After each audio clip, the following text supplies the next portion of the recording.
Hello guys, আজকে share করছি chicken curry recipe. তো আমি কি মশলা ইউজ করছি দেখে নাও। এখানে আমি নিয়েছি পেঁয়াজ কুচি, আদা রসুন বাটা, এই যে মাংস, আর ওখানে শুকনো মরিচের গুঁড়ো, ধনিয়া গুঁড়ো, জিরে গুঁড়ো নিয়েছি। তো প্রথমে আমি পেঁয়াজগুলোকে ভালো করে লাল লাল করে ভেজে নিয়েছি, তারপর দিয়ে দিয়েছি আদা রসুন বাটা। আদা রসুনের কাঁচা গন্ধটা চলে যাওয়ার পরে দিয়ে দিলাম ওই শুকনো মশলার পেস্টটুকু।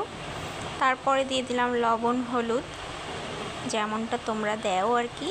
তারপরে আমি দিয়ে দিলাম একটুখানি জল, দিয়ে ভালো করে মশলাটা কষিয়ে নিয়েছি। মশলা থেকে তেল ছেড়ে দেওয়ার পরেই মাংসগুলো আমি ছেড়ে দিয়েছি।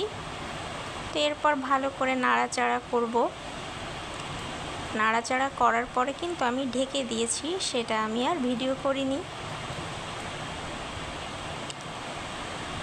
তারপর আমি ঢাকনাটা তুলে দেখলাম মাংস থেকে জল বেরিয়েছে। তো এই জলেই আমি কষিয়ে নেব। দিয়ে দিলাম কয়েকটা গোটা রসুন।